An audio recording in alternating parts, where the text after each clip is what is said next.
Welcome back to Spiritual Summaries. Today, we're closing the book on Genesis, literally. In this final installment, we'll journey from chapter 42 all the way to the end, chapter 50. Stick around because at the end of this video, I'll be asking some compelling questions that I'd love to hear your thoughts on. As always, we're referencing the King James Version, but feel free to follow along with your preferred version. Now, let's dive in. In Genesis chapter 42, the spotlight returns to Joseph's family back in Canaan, who are also suffering from the famine.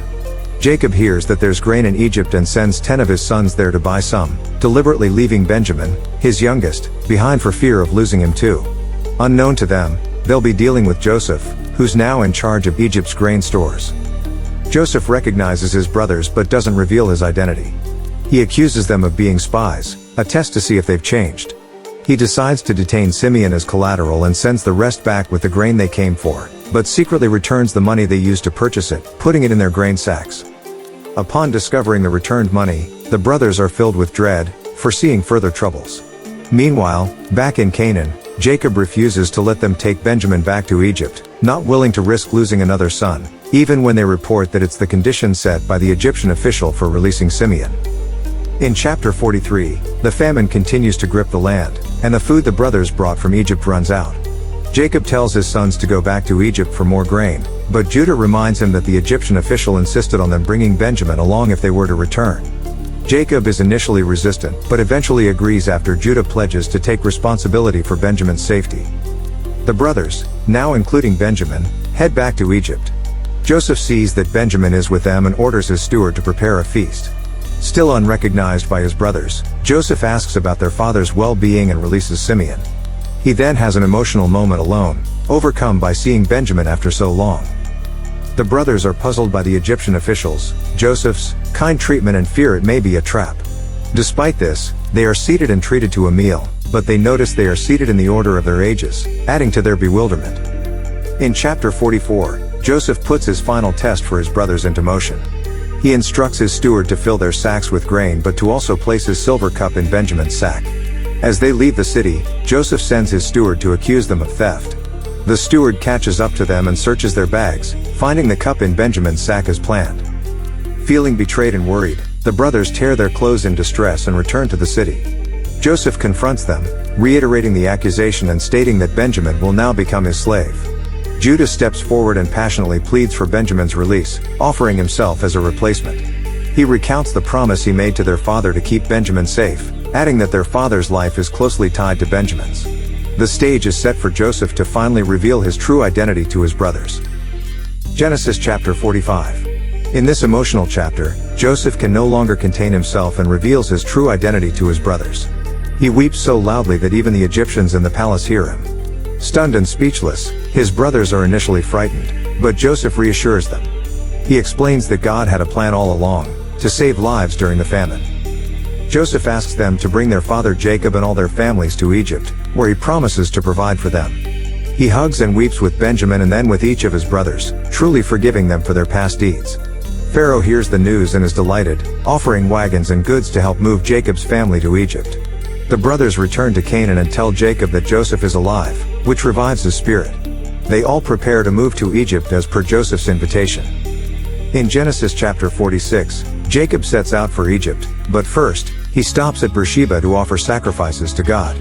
God speaks to him in a vision, reassuring him that going to Egypt is the right choice and promising to make him a great nation there. God also assures Jacob that he will see Joseph again and that Joseph will close his eyes when he dies. Jacob and his family, a total of 70 people, journey to Egypt. The chapter provides a detailed list of the names of his sons and grandsons who accompany him. When they reach Egypt, Joseph is reunited with his father in an emotional moment, and he prepares his family to meet Pharaoh. He advises them to tell Pharaoh they are shepherds, as shepherds are detestable to Egyptians, which would allow them to settle in the land of Goshen, apart from the main Egyptian population. Genesis chapter 47, Jacob and his family arrive in Egypt, and Joseph introduces 5 of his brothers and his father to Pharaoh. Jacob blesses Pharaoh, and they are given permission to settle in the land of Goshen, a fertile region. There, they can freely practice shepherding, which is looked down upon by the Egyptians.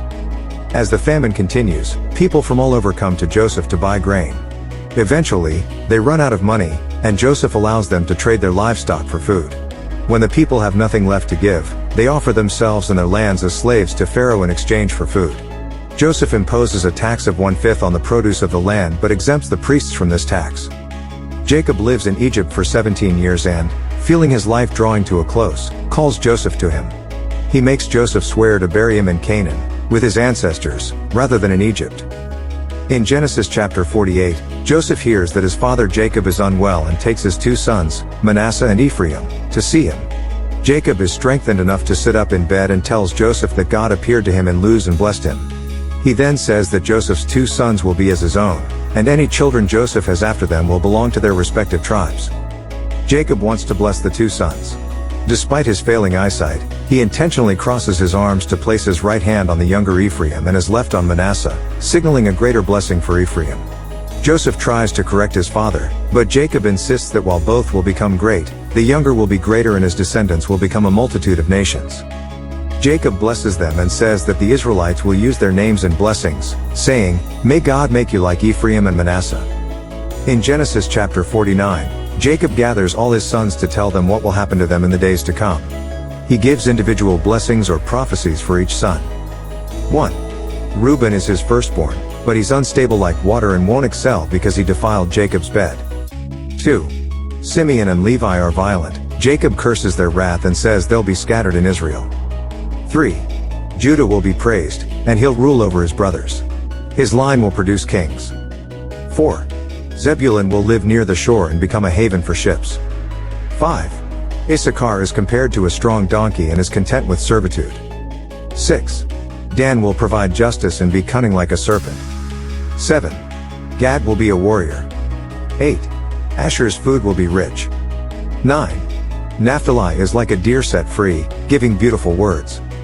10. Joseph is fruitful and blessed, enduring hardship but prospering. 11. Benjamin is compared to a ravenous wolf. Jacob then charges his sons to bury him with his ancestors in the cave at Machpelah. After giving these instructions, Jacob passes away. In the closing chapter of Genesis, Joseph and his family mourn Jacob's death. Joseph requests Pharaoh's permission to bury his father in the land of Canaan, as per Jacob's final wishes.